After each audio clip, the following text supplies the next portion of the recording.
are so excited that this month we get to share with you what we're getting to do in the lives of our girls at Davidson Farms. It's our annual Promise Partners campaign. And what that means is we're asking our community to come along beside of us and support our girls. You know, Kids to Love does not take state or federal funding.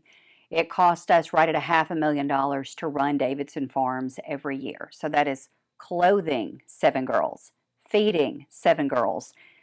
That's new shoes when school starts. That's new backpacks when school starts. That's Christmas gifts that so many of our community help us to provide. But every day, the clothing and the feeding, it takes resources for us to serve our girls, to meet them where they are. And so what I wanted to talk to you about is kind of bring you up to date with where we are, because when I'm in the community, I get asked all the time, how are the girls at Davidson Farms? Because what I love about this is we have truly wrapped our arms around these girls and given them a community, people to love them, to nurture them. Over the next couple of weeks, you're going to be hearing from a lot of these people.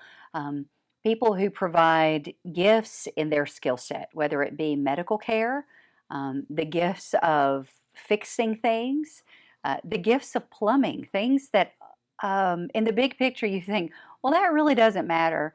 But when it comes to running a house that's 10,000 square feet, where girls call home every day, it matters. Every gift, every talent, every donation matters. You know, we've walked through some hard things with our girls. When we talk about the trauma that they suffer, just this last couple of weeks, we had a situation at the farm, and it's not the first time we've had to deal with that. You know, since we opened the doors in 2017, we've had 17 girls live at the farm. Some of them have been short term. Some of them have lived there to give their parents time to get their lives back together so they can go back home and be part of that family. We consider that a win. But you know, some of our girls are going to be there for the long haul. We want to be long-term stability for their success. That's our goal with the farm. And so when we talked about trauma, you know, trauma's hard. And our therapy team there at the farm, they get in the trenches with our girls. And some days are harder than others. And we had a young lady just the last couple of weeks ago, we had to deal with a suicide scare. When you are in foster care and so many times things in your life are hard and out of your control, it is hard to focus on going to school and to just be a normal kid. So one Monday morning, we get the call from an amazing counselor at school that had built a fantastic relationship with our girl. And she knew that something wasn't right. She reaches out to us, and we instantly see that we're dealing with a suicide threat.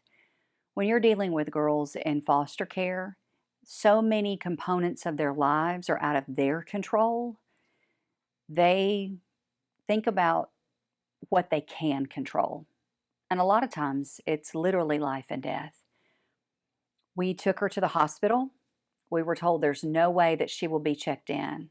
I'm going to be honest with you. I instantly started praying. God put the right people in her path.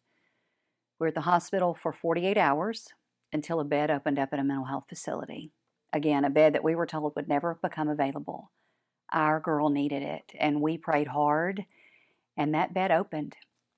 And so when I got to go see her the first day, I noticed that she didn't really have anything, and that's just kind of protocol in mental health facilities because they remove everything so they can heal the patients that are there. But our girl that's there, she's an artist, and I know that that is her outlet. And so I said, do you have anything to draw, to paint with? And she said no. So the next day I went back to see her, and I had a whole bag of crayons and coloring books and arts and crafts because that is part of her therapy. And so when I left that day, I said, I want you to color me a picture because I think part of healing is setting goals. And I said, I want you to color me a picture. You can pick any picture out of any of these coloring books and color. This is the picture that she colored for me. What you have to understand is this is a child that when she came to us, and she's been with us almost 2 years now, where she came from wasn't the best. And so the day that I was talking to her and I said, how is it here? And she said, Miss Lee, it's just not nice. It's not nice. I want to go home to my room. I want to take a shower in my shower. The fact that she views Davidson Farms as her home, that's a win. That's what we work and we pour into these girls, our entire team, every day. So they know that it's not just a house, it's a home. For us, it's not about foster care, it's about crafting a family and being a family environment where our girls can not only survive but thrive. So, over the next couple of weeks, you're going to be hearing about some amazing people that are doing great things. But what I want to challenge you is pray about what you can give and how to give where you are. Now, I'm going to be honest. Last year, when we did the Promise Partners campaign, I was so convicted that one morning I was out walking and I picked up my phone and I signed up to be a monthly donor. So I'm not asking you to do anything that I'm not willing to do myself. And maybe you can't give your time. Maybe you don't live in the Huntsville Ardmore area, so it's not even possible to be there and develop a one on one relationship with our girls. But what I want to challenge you is to give where you can, where you are. We have people that support our girls. Last year, we had donations come in from over 30 states. So this isn't just a Madison, Alabama organization. This is an organization that's committed to seeing the problems and to support our girls and to meet them where they are.